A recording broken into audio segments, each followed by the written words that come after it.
Daniel Foote. I come from 10 years in the past, and I've come here to warn you all that the Cleveland Cavaliers will be your 2024 NBA champions. There you go. 1-0, baby, against a very bad Orlando Magic team. But a win's a win, am I right? What's up, everybody? Thank you guys so much for having me out here. I've actually never been out here before, but it is a great honor and a great privilege to be out here. And when I was talking to Nathaniel about what this church is like and everything that's going on, he was just filled with pride and excitement about everything that's happening. So I'm very blessed to be here, and I am thankful to all you guys for having me. I'm very thankful to the lady that was helping me with the coffee because I was not understanding how to work that thing. I did, the top was smooth, so I was trying to twist it, and she was like, no, just push. It's not that hard. You're kind of dumb. And I'm like, yeah, a little bit. And then I was like, ooh, Pokemon chips. And at that point, I think she just left the building. So, and another shout out to the guys in the back room for helping me with the PowerPoint. I appreciate that as well. But we're here now. Our PowerPoint's good. We got our coffee, and we're ready to rock and roll. Like Dylan was saying, my name is Isaac. I do come from Akron, Ohio, where all great things come from, like LeBron James, and that's it. And I'm very happy to be out here. So you guys don't know me, and I don't know you, obviously. This is our first time kind of meeting. So I just what I like to do in situations like this is just break some barriers and establish some trust between us, okay? So I'm going to be vulnerable with you guys just for a little bit. Well, actually, probably for a long time. But to start with, just for a little bit, and I hope that me being vulnerable will help you guys be vulnerable as well and receptive to what the Lord has put on my heart and what we're kind of going through with this whole Colossians series. So way back when, I was in high school, back in the day. And, I was in high school, so I had my whole life figured out, and I knew everything, and I was really, really cool, because that's what you are in high school. At least that's what you think you are. And I decided that I was going to try to play on the football team. So I went to tryouts and all this kind of stuff. I was having a great practice, great tryouts. Everything was going good. I'm like, oh man, for sure I'm going to be on this team. It's going to be great. I knew a lot of the guys going in, so I had some friends and stuff like that. And I was like, oh, this is going to be great. We're going to hang out all season long. We're going to play some football. It's going to be fantastic. So we went through our day. We went through all the drills and stuff like that. And then we came into the locker room, and we were doing attendance. So there's and this is before we had cuts and everything. So there's I don't even know, 50, 60 guys in the locker room, a bunch of people in there, and we're going through the roster and seeing who's there, and they're going through names. My last name starts with B, so I'm I'm up there. So there's still a ton of people in the locker room. And we're going down the list, and it's getting close with me, and I'm not even paying attention. I'm who cares? They're reading off names, and people go here, they're reading off names, they go, yeah, right here. And so they go, Isaac Bogue, and I just lean forward, and all of my middle school pubescence just came into me, and I just let out the biggest here you've ever heard in your entire life, and the whole locker room busts out laughing. I had the worst voice crack of all time. You would have thought something died, right? So everybody was laughing, and I just turned beet red, sank in my locker room, but I was in fact there. No one can deny that because everyone remembered that I was there. But that was super, super embarrassing for me, and I just wanted to share that with you guys to establish trust somehow in some way. So I hope that worked. Otherwise, I think 5 more people just left the room, but that is what it is. So we've been in Colossians, as you guys know, going through this series, and we're talking about Christ alone and what that means, and what it means for Christ to be the forefront of our hearts and our minds and our lives, okay? So I get a really, really cool passage that I'm very, very excited about. And our homie Paul, he's writing Colossians. He's writing to the church in Colossae, and he's writing from prison. And Paul is always in prison. He would be absolutely terrible at Monopoly. He is always in prison, and he is always writing. And I actually, just a kind of side tangent, I actually was a part of this ministry called True Freedom Ministry, where we go into these prisons and we get to play basketball with 20 of the most well-behaved inmates there. But another caveat to the inmates that get to play is they are there for a long time. So we get to go in front of them, play basketball, give them lunch, serve them in that way, and then we talk about the Bible with them. And pretty much every single time we do, we talk about one of Paul's letters where he's writing from prison. And it changes your mind when you're telling people about true freedom and how they can break their chains and step out of their jail cells when they actually have chains are in jail cells. It really changes your perspective. So big shout out to Paul for writing that kind of thing, because I don't know how you can be in prison and have this kind of mindset. But Paul does, and thank God for that, because Paul has this mindset. Through the work of archaeology, we actually have a historically accurate image of Paul. Is this on? Am I doing this right? Oh, dang. Guys, don't leave. I don't know what I'm doing wrong. We're going to figure it out, though. It's on. This is no one's fault but mine. I'm so sorry. All right, one more try. Is it dead? Could that be a possibility? Oh, that's Paul. Historically accurate image of Paul right there.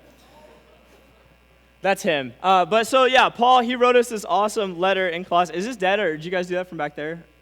You did back? Okay, well, I'm just going to not touch that ever again in my life. Okay, so that's Paul, and he wrote us a letter. And basically, Paul is saying, have any of us ever had a hard life? Or have any of us ever had like some kind of physical ailment, or experienced pain or loss, or have any of us had something go wrong in our life, or something just doesn't add up and you thought like this would be the thing that finally made me feel good, but you got it and then it wasn't? Has points in our life been so tough that we tried to escape the world by diving into work, diving into school, diving into substance abuse, laziness, relationships? Even sometimes we can try to escape the pains of our world by keeping busy and even volunteering at church and stuff like that. And at extreme expenses, some people will even try to escape the world by taking their own life. And Paul is kind of asking the question, has anybody ever experienced that? Has anybody tried to escape their life in a different way? Okay, what if there was a reason for all that stuff going on? What if there is a better way to live? That is the question that Paul is asking. What if there is a better way to live? And then Paul breaks that down for us in Colossians 3, 1 through 17. It's kind of a chunk of verses, so stick with me. We're going to put it on the screens and stuff like that. But Paul kind of breaks this down. He says, since you have been raised with Christ, set your hearts on things above, where Christ is seated at the right hand of God. Set your minds on things above, not on earthly things, for you died, and your life is now hidden with Christ in God. When Christ, who is your life, appears, then you will also appear with him in glory. Put to death, therefore, whatever belongs to your earthly nature: sexual immorality, impurity, lust, evil desires, greed, which is idolatry. Because of these things, the wrath of God is coming. You used to walk in these ways in the life you once lived, but now you must also rid yourself of all such things, of all these things: anger, rage, malice, slander, and filthy language from your lips. Do not lie to each other, since you have been taken off your old self with its practices and have put on the new self, which is being renewed in knowledge in the image of the Creator. Here, there is no Gentile or Jew, circumcised or uncircumcised, barbarian or Scythian, slave or free, but Christ is all and is in all. Therefore, as God's chosen and holy people, dearly beloved, clothe yourself with compassion, kindness, humility, gentleness, and patience. Bear with each other and forgive one another. If any of you has a grievance against somebody, forgive as the Lord forgave you. And all of these virtues put on love, which binds them all together perfectly in unity. Let the peace of Christ rule in your heart, since as a member of one body you were called to peace, and be thankful. Let the message of Christ dwell among you richly, and teach and admonish one another with all wisdom through psalms, hymns, and songs of the Spirit, singing to God with gratitude in your heart.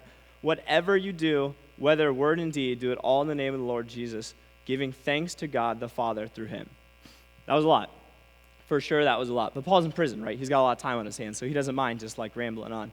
That was a lot. Have you ever heard of the marshmallow test? I work with kids all the time. I'm very childish, if you haven't tell already. And so the marshmallow test really relates to me because it's meant for kids. So the marshmallow test is they get a bunch of kids, and they line them all up, and then they get a table, and the kid sits down at the table, and they put one marshmallow in front of the kid. And you know how kids and marshmallows, you know how that relationship works. The marshmallow gets eaten in a millisecond. So they put the marshmallow in front of the kid, and they say, hey, this is your marshmallow. You can do what you want with it. You can eat it right now. You can put it in your pocket for some reason. Kids have always sticky things in their pocket, and there's probably marshmallows. You can do whatever you want with this marshmallow. Or you can wait 5 minutes, and then we'll give you a second marshmallow, right? So all the little boys, what do they instantly do? How's the marshmallow? It's gone. They didn't even get to explain the whole test to them. That thing is gone. And as a boy, I have ADHD and all that kind of stuff. As a kid, marshmallow is gone. I've stopped listening to you as soon as you put a marshmallow down, right? But some of the girls and then some of the boys, they said, okay, we'll wait 5 minutes. And that is the longest 5 minutes that you can possibly ask a kid to wait. They're sitting there, they're eyeballing it, they're like twiddling their thumbs, they're trying to look away, they're singing all their songs from Dora, right? So they're like looking at the marshmallow, and then 5 minutes go by, boom, 2 marshmallows. And they're like, finally, I've arrived at the peak of humanity, right? Then the guy says, or the doctor, whoever's doing the thing. He says, okay, if you wait 10 minutes, I'll give you 4 marshmallows.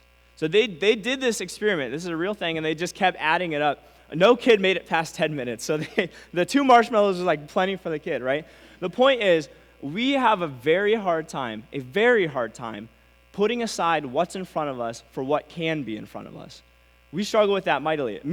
I am the number one person that is bad at this. I am all about right now, right away, because I can't really think about future things. You can ask my family or my wife. I'm so bad with remembering anything because I don't really like to think about future things. I like to think about right here, what I know, what's going on right now. I eat that marshmallow right away.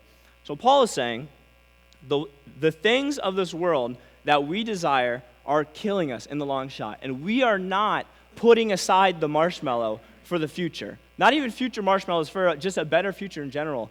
We as human beings, this church in Colossae, all of us, we are not doing a very good job at putting aside the marshmallow, of putting aside what's in front of us right now for the greater good, for the things above. We are getting stuck on the earthly things. And the things of this world that we desire are actually killing us. We need to take off our old harmful ways that we used to live and put on the new life through Jesus Christ. Paul is saying, look at the world around you. There's so much distraction, pain, false joy, temporary pleasures that we are obsessed with. And if you would be willing to let those things go and set your mind on things above, godly things, your life would be so much better, so much better. But we really, really struggle to think about things above. Paul is saying that Jesus, through his work on the cross, has cleared out your grave, right? If you think about the grave, the tomb that Jesus was in, there's that big, giant wheel stone in front of it, and then the vegetables with the wings, they, came down and moved it across, or maybe that was VeggieTales, but they, got rid of the stone, and Paul is saying, you are choosing to stay in that tomb. The door is not in your way anymore.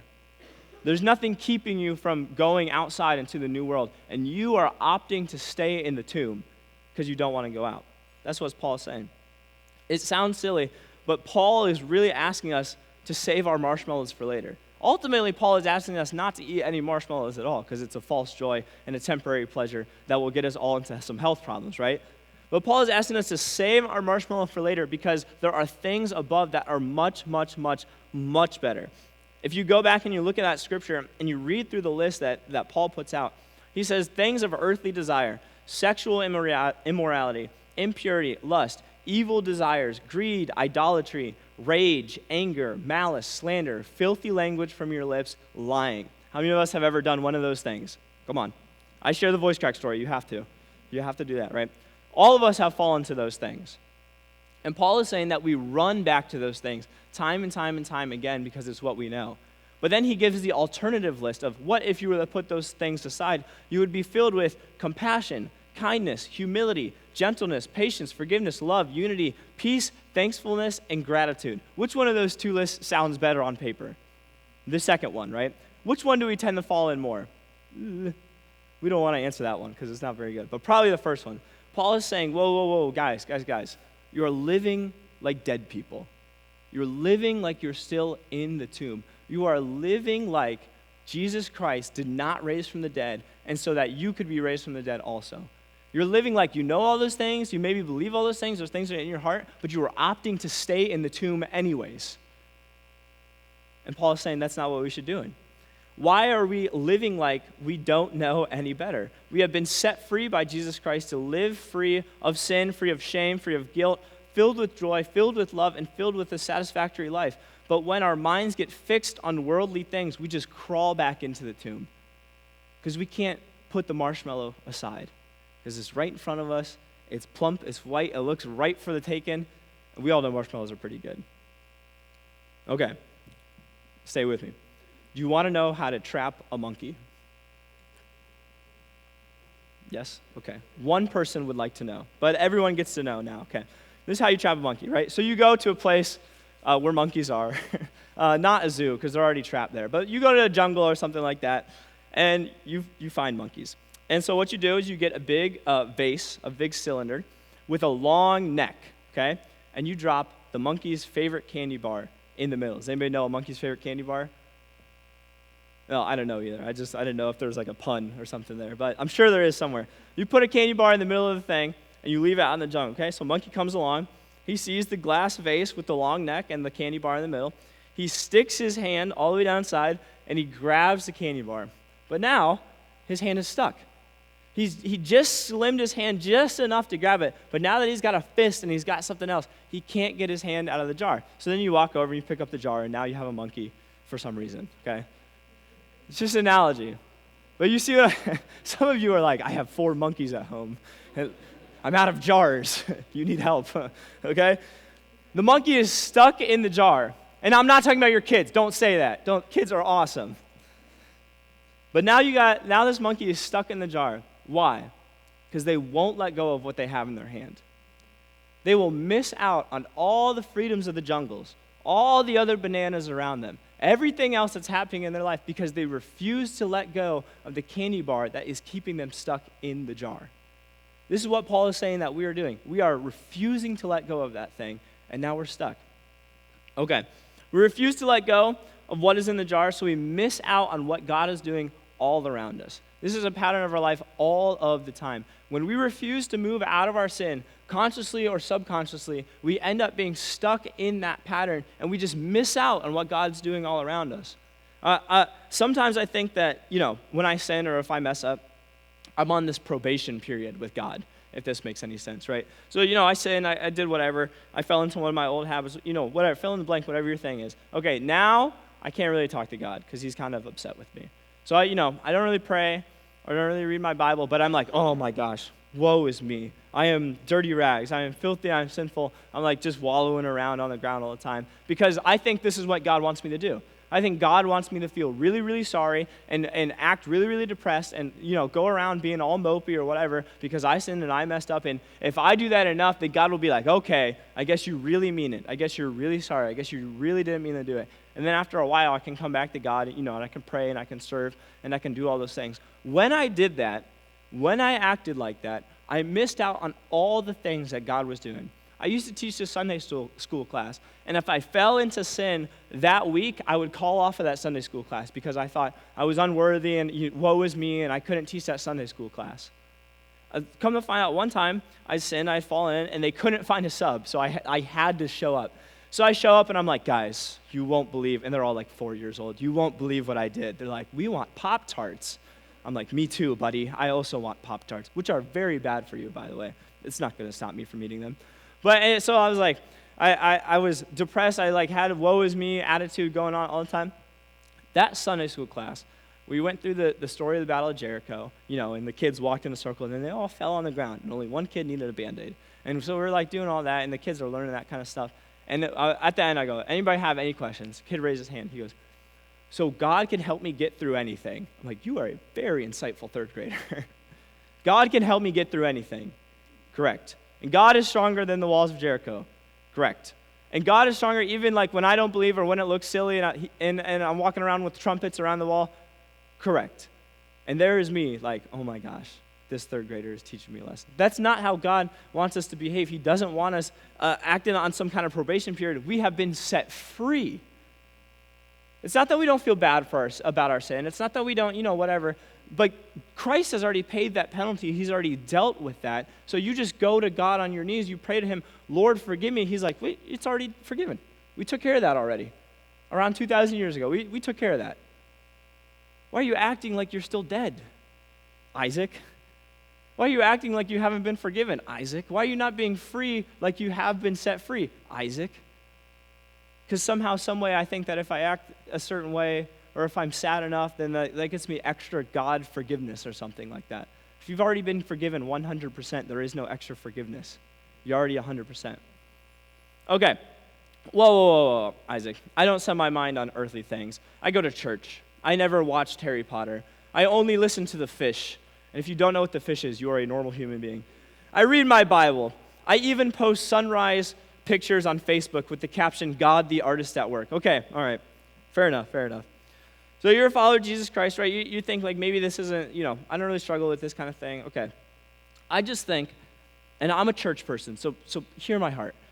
I just think that church people, or people that grew up in the church or grew up around religion, stuff like that, we just think that our earthly desires look better than people who maybe didn't grow up in church, right? If you see a guy that's addicted to drugs, you're like, That is an earthly desire that he has. That is a bad desire, and it is. And that is a really bad desire, and I'm slightly better than you because I'm not addicted to any drugs. I'm just addicted to my phone. Oh, I just think that our desires kind of look better on the outside than some other people's desires, right? So I think some of these examples are relationships. I don't know what it is about church culture and church people. They love relationships, right? They love love. And that's a great thing. God gave us that thing. I'm not hating on anything like that. But sometimes we love it a little too much.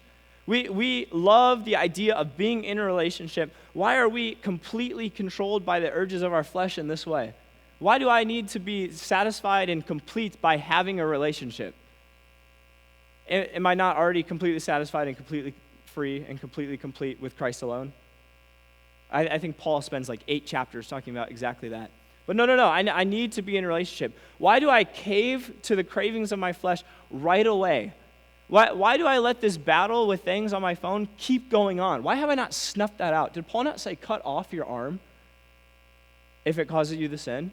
Why do I allow these temptations in my life? Am I saying, we are saying that my lust, my desires, my need is greater than God's love for me because I don't feel completely loved. That's why I have to bring in these supplementary things. Why do you get mad at your husband in your life when they aren't in the mood? I'm saying that my desires are greater than the well-being of my spouse.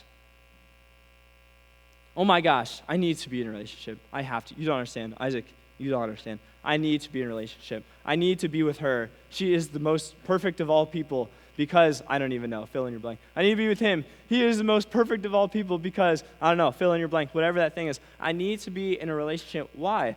We're saying to ourselves, the validation from the creature is greater than the validation from the creator. I think money is a big thing. I don't need the tithe. That's for the super church people. I'm saying my money is greater than God's commandments. I don't know what that homeless man is going to do with my money. He might buy drugs with it. He might buy alcohol with it. I don't know what he's going to do with my money. Okay.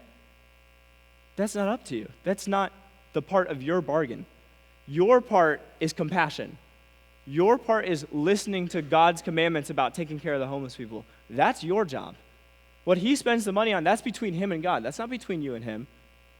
And so we opt out of doing that. We opt out of helping. We opt out of serving those type of people because we're saying that my money is greater than God's commandments. We're saying that my money is greater than God's compassion. I need to have X amount in the bank, X amount in savings, X amounts in stocks, and X amount for spending. We're saying that my security in money is greater than my security in God. We are holding on for dear life to things of this earth. Why on earth do we do that? Why on earth do we do that? And Paul is saying, go ahead, guys, die with your money. I'm going to live with God. He's not saying, don't be smart with your money. Don't go, just give everything away so you have, $0. But maybe if God asked you to do that, would you be able to do that? Because Jesus didn't have a pillow to lay his head. Paul didn't have a nickel to his name. All these disciples, complete broke all the time. I'm not saying you got to give all your money away. I'm saying, are you willing to give all your money away? I'm not saying you need to pick up and move to Canada or whatever country needs Jesus super bad. I'm not saying you have to do that. I'm asking you guys, are you willing to do that? Are we willing to let go of our earthly things for the things above? I think one thing that we really, really get stuck on is my rights. I think this is a big one. For the country as a whole, and whatever. I think my freedom, my rights is a big one. It's my right, to own guns. It's my right for freedom of speech. I can say whatever I want. It's my right to wear a mask or to not wear a mask, So we're going to go around talking bad about the cashier that's still wearing a mask. We're going to go around on social media liking or posting things that is hating on people that have a different opinion than us. We're acting like God doesn't establish who the president is. We act like the president doesn't need God just as much as the next guy, just as much as I do. This is what we act like. And because we think we're so tied to the things of this earth, the rights of this earth, that we think that my rights are greater than God's love for other people. And because my rights are being infringed upon, I don't have to love you the way God loves you. Because I didn't vote for him. I don't like that policy. I don't agree with you. I didn't like that post. And we think that my rights are greater than God's love for us. We act like John 13:34 through 35 doesn't exist. A new command I give to you, love one another as I have loved you, so you must love one another. By this, everyone will know you are my disciples if you love them, but only if you vote the same way that I voted.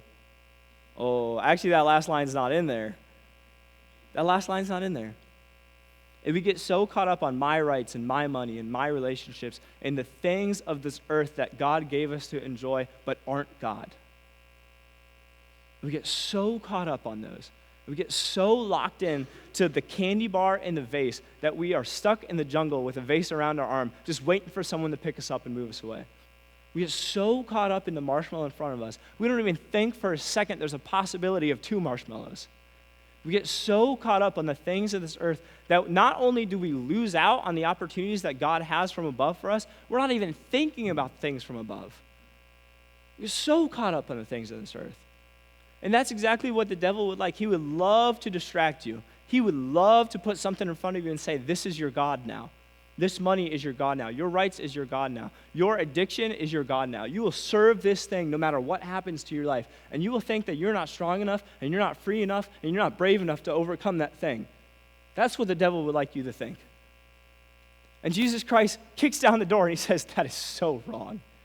That is so wrong. You are tied to nothing but Christ alone. You are a slave to nothing but Christ alone. You are free only in Christ. But we start to think the way the devil wants us to think so easily because I can grab hold of money, because I can feel secure in my house. I can feel secure in my rights. I can feel secure in a relationship. But those things come and go. Those things come and go.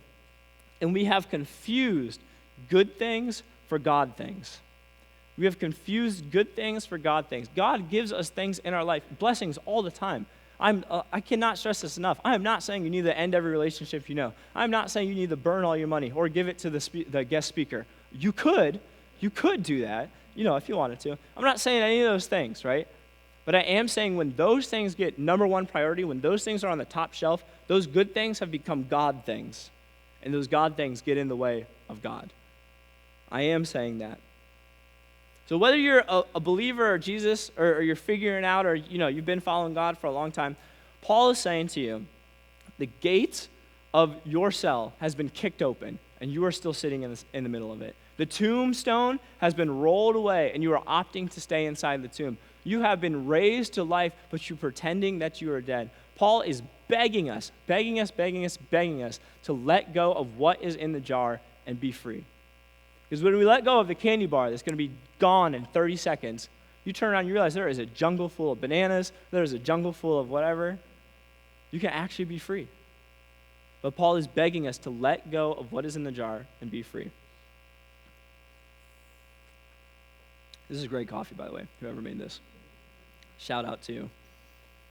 Before Jesus, personally, I was angry, I was depressed, I was anxious, and I was so good at hiding it. I was so good at it. You would have had no idea. I always had a smile on my face. I was always upbeat, cracking jokes, always the life of the party. Why was I behaving like that? Because if I ever wasn't fun, funny, or entertaining, or useful to everyone around me, everybody would leave. That's the lie that I believed in my head. So I thought that. So as soon as I got home, I was just riddled with depression. I just wanted to sleep. I wanted to play video games. I wanted to do anything that would distract me from thinking about something that was true. I was latching on to all the things of the earth. I latched on to approval from other people. I needed approval from my peers. I needed approval from my family. I needed approval from girls. I needed approval for athletics. I needed approval from serving in my church. I served in my church every single weekend, and I was completely suicidal the entire time. No one knew because I was so good at hiding it. So good at hiding it. Because I couldn't let anybody know because then they might not approve of me. And then we'd have a real problem.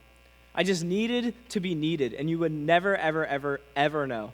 I said all the right things all the time, and I was just vulnerable enough that people thought I was being open, but I was actually just trying to get you to go away. Because emotions aren't funny. That's not funny. Depression isn't entertaining, and if I'm not those two things, I don't know who I am. And I wanted so badly, to just be done with everything, done with earth, done with my life, done with whatever's going on, and move on to something else. I didn't even know what the next thing was, but I knew I didn't want to be where I was. And my life was consumed with the very things that Paul warns about: sexual immorality, lust, evil desires, greed, idolatry, anger, rage, malice, so mad. filthy language from your lips. But I never cussed. I just talked really bad about people. And I never said the S word, but I gossiped all the time. And I never said the super duper bad words, but if you were mean to me or you looked at me the wrong way, I would cut you down 5 times over. Because my brain could think in a way like that. I was like, okay, what is this person insecure about? Bang, hit him in the forehead with it. Because of how deeply insecure I was. And maybe your life looks like that. Maybe it looks like that a lot, or maybe it looks like that a little. Or maybe you're in a similar boat as I was, or maybe you're still in that boat. Maybe you just want to feel loved for who you are and not who you think you're supposed to be. And that, guys, that includes putting on the face of I'm a churchgoer. That includes putting on the face of holier than thou. I don't struggle with that sin like they do. I'm not addicted to drugs. This was a thing I would tell myself all the time. I don't do any drugs. I actually have never had a drink of alcohol in my life. Except one time I was 7 and I thought it was grape juice at a wedding and I had a sip of wine. But I thought it was the worst grape juice of all time, which I guess it still is grape juice, but this has a point. I never did any of those super duper bad things. You get what I'm saying? But I hated everybody. And I hated myself. One day after I tried to end everything, I ended up going on a retreat with my church because there were some girls going. So, it's pretty good motivation for a high schooler, right? So there's some girls going, whatever. My friends were going. I didn't care about the whole retreat. I didn't think about anything. I was super numb the whole time. I was passively going through experience. I was at a point in my life where I felt like I was up here and my brain was way back here. And I knew the exact right things to say all the time. I wasn't even thinking about it. I was complete on autopilot mode. I knew exactly what to say all the time. I was like a leader. I was being spiritual. I was making people feel special. I was doing all these type of things. I knew exactly what to do, but I didn't care about anything that was going on. And one day, this was at Kalahari, and one day, Clayton King, the speaker, came in, and I was all the way in the back wall with my homie Carter, and we were on our iPods. We were texting on Kik. And if you don't know what that is, you're just a normal person. So we were doing whatever back there. And Clayton he's preaching, he's doing his thing, and I just do not care. And I'm not listening. I'm just in the back in my own world. And so he got down to the end, and he got down to the very end of his thing. And he basically said, how's your life going? Is your life going the way you want it to go? This is a fair question, I thought. So I kind of perked up, and I was like, no. Any advice, anything? So he's like, how's your life going? And I'm like, not good. I don't like it. I don't want it. He's like, how's your life going? How's your life going? What if there was a new life for you? What if there was a new path for you? What if your life could change today? What if God doesn't want your life the way it is now either, but you're rejecting his ways to make it better? What if? And he played out this whole scenario, and I thought in my head, man, I kind of want that. That makes sense to me. I'm in on that. So then he started praying, and I just closed my eyes, whatever. And I had grown up in church for, my entire life, and at this point, 14 years. I knew every Bible story. I, did Bible quizzing. I was terrible at it, but I did it, and all that kind of stuff. And, I knew everything, so it wasn't a lack of knowledge or anything like that. It was a lack of caring. And so then he said, if anybody wants to accept Jesus Christ for the first time, come to the front of the stage. And there's 500 kids there, and I'm like, frick no, I'm not going up there. Sorry, probably shouldn't have said that, but it's no, I'm not going up there. That's embarrassing. I don't want to do that, whatever. So I close my eyes. I'm like, okay, God, if you want me to follow you, and you mean it, and you're real, and if you love me, and you actually love me not for what I can do, but because of who I am, if you love me, give me some kind of sign. Show me something. So I opened my eyes, and I was at the very front of the stage. I was like, it's an interesting way to get up here. And at that moment, I accepted Jesus Christ into my life, and my life was changed forever. My life was changed forever. I truly, this is not the case for everyone, but really from that day on, I did not care what people thought about me. I really did not. And I truly was actually happy. And I truly wasn't depressed anymore. And I truly wasn't saying anything to impress people. And a lot of my struggles just stopped dead cold turkey. And I know no matter what I said or how I felt, Jesus still loved me. And I'm not depressed, because Jesus takes all your emotions and bottles it up and puts it away. I wasn't depressed because Jesus took my emotions, flipped them on their side, and gave them back to me and said, this is actually me loving you. I wasn't anxious because Jesus has control in my life. I wasn't depressed anymore because Jesus is ultimate joy. I wasn't bummed out all the time because I'm actually free in Jesus. I didn't want to die because Jesus made me alive. I accepted Christ and was made new in my heart and in my mind. And finally, I let go of the candy in the jar and got to roam around and do whatever I wanted. I finally said, I actually really want this marshmallow, but I'm not going to take it. The marshmallow doesn't go away. The vase, the candy in the jar, the earthly things, they don't go away. But when something greater comes along, when the ultimate marshmallow shows itself to you, you kind of don't care about the one in front of you. Because there's one that's bigger, better, and is actually helpful to you. And all of a sudden, my life is filled with compassion, kindness, humility, gentleness, patience, forgiveness, love, unity, peace, thankfulness, and gratitude. Because through Jesus Christ, my mind was set on things above. We get so stressed out about our money, we miss out on contributing to God's kingdom. You're not giving to the church. You're giving to God's kingdom, and it's not your money anyways. We let our relationships dictate our emotions for the entire day, for weeks, for months, because she said one thing and he didn't do this thing, and so our whole life is messed up because that person did something. But God is trying to do right, and we miss out on what God is trying to do right in front of us because the creation upset what we thought, whatever. We get so caught up in my free time and my time and self-care that when a gospel opportunity walks up in front of us, we don't jump on it because, oh, I'm tired. Or that actually might be awkward. Or they'd probably actually get annoyed with me. Why, what is stopping us from going to every Circle K cashier and asking them about Jesus? Nothing. Really nothing? I do this all the time. I'm always in my head. I psych myself out of every gospel opportunity I could possibly think of. I'm like, no, God doesn't actually want me to do this because this person maybe doesn't care about Jesus, and they might get annoyed at me, and they might never ask me to come back into their Circle K ever again. I'm like, Ron, the Circle K manager, is actually the chillest guy ever. And it took me 5 years to ask him about Jesus. And he was like, yeah, I might come to church. I'm like, I thought you were going to shoot me on sight. Nothing is stopping us except these things of the earth that we hold on to so tight. We get so caught up in all these things that will pass away that we lose sight of the one thing that will never, ever pass away. When our hearts are set on things above, things on earth lose their control over us. You guys remember when Jesus was being crucified? There's this whole scene, and I'll close up with this. There's this whole scene, right?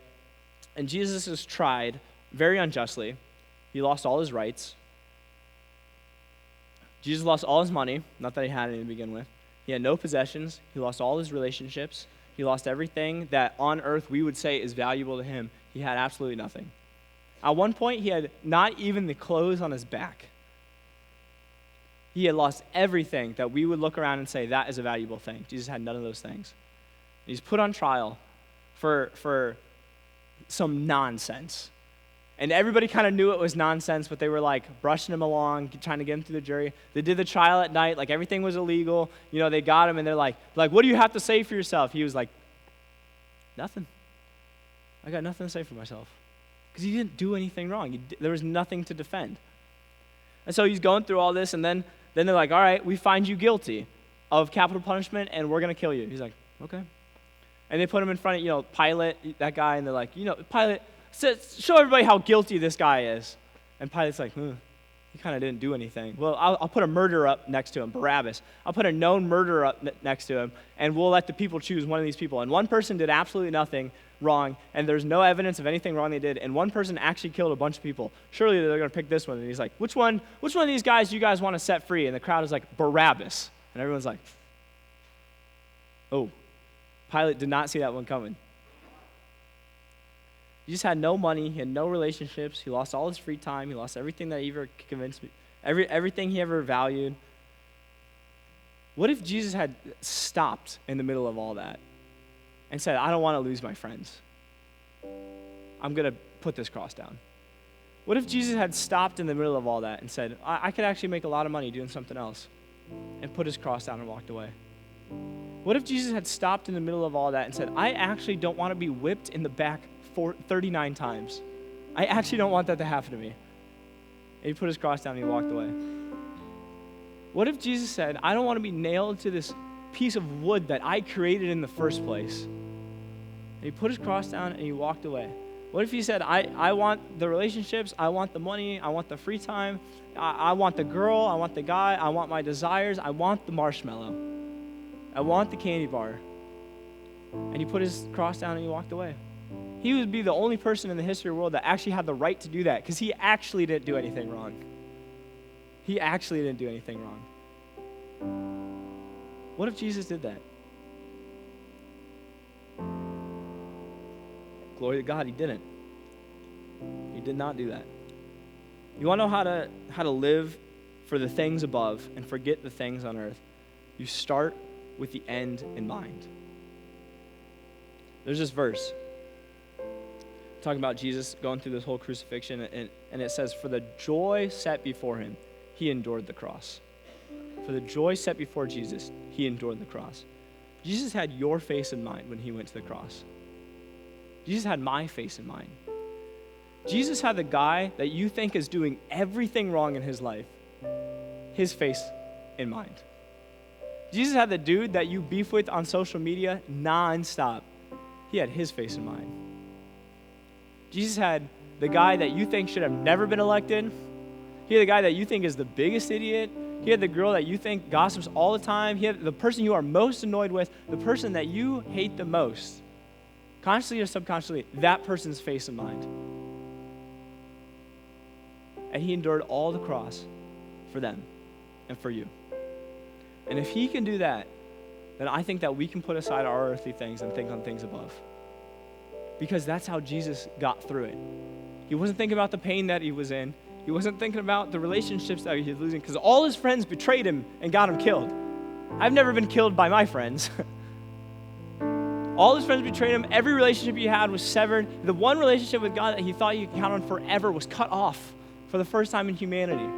He did that. He went through an enormous amount of physical pain. He lost all money, all respect, all career avenues. Fill in the blank with whatever you possibly can. How on earth do you do something like that? Things above. Your face and mind. When our mind is set on things above, you can endure the cross. You can live for things above. When your mind is set on things above. When you think about Christ nonstop all the time, no matter what, the things in this world really don't matter anymore. They really, really don't. And we get so caught up on those things. It's not our money anyways. We have no rights outside of Christ. It's God's time, not our time. Your sin holds so much value to you that we cling on to it so much. And God is saying, what are you doing? I took care of all of that. Why on earth would you hold on to something I obliterated into oblivion? Your trauma is not your identity anymore. Jesus is. Your past is not what defines you. Jesus does. Your mistakes are not what define your future. Jesus does. You are set free. The cage door is kicked in. The tomb is rolled over. The vase with the candy is shattered. There is no marshmallow. Step out and be free. Be free. So whatever your issue is, whatever it's money, lust, career, substance, you fill in the blank. Fill in the blank. Everybody's got their thing. Whatever that is, Jesus is saying, if you would just let go of that and grab onto me, your whole life would change. And if you're holding on to those things, how well is your life going anyways? Just let go of it. So we got some questions to put on the screen. I'm sorry, I've been making you play the piano for 5 minutes now. We got some questions to go on the screen. How do I actually do this? What are the practical ways that I set my heart and my mind on things above? Well, where in my life is my mind and my heart set on things of this world? You got to answer that in your own hearts and mind. Where is your mind and heart set on things of this world? And what would it mean for your life if you let those things go? If you let go of your trauma, if you let go of the sin, if you let go of the mistake, if you let go of the fill in the blank, the money that drives your life, the career status you cannot stop thinking about, fill in your blank. What would it mean for your life if you let those things go? And then what is stopping you from living fully free through Jesus? Because if you heard anything, there is nothing in your way from walking out of the tomb. There is nothing in the way. God has cleared every path. Jesus has got rid of every sin. The avenue to forgiveness has never been faster and smoother. Jesus is standing at the other side of the tomb, standing at the other side of the gravestone, standing on the other side of the water with his arm extending, and would you please just grab it? He can't make you do it. That's not how love works. But Jesus is on his knees, on the cross, in tears, crying, begging you, will you please just grab my hand? You don't have to be dead anymore. And that's the message. That's what Paul is trying to say. That's what I'm trying to say. That's what Jesus is trying to say. Would you guys pray with me? Lord, thank you so much just for my friends here at Lexington Grace, and thanks for the opportunity to come here. And Lord, just thank you for everything that you've done. Thank you for setting me free. Thank you for giving up everything. Lord, I pray that myself and everyone here, that we can focus on the things above and not on the things of this world. The things of this world are going to die and pass away, but you never will. And so it is my prayer and it is my hope, it is my dream that me, everyone here in the whole world can just let go of the things in this earth and focus on you.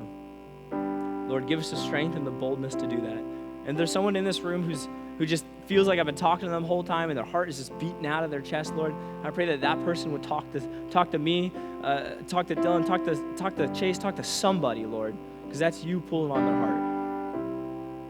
Thank you for everything you've done.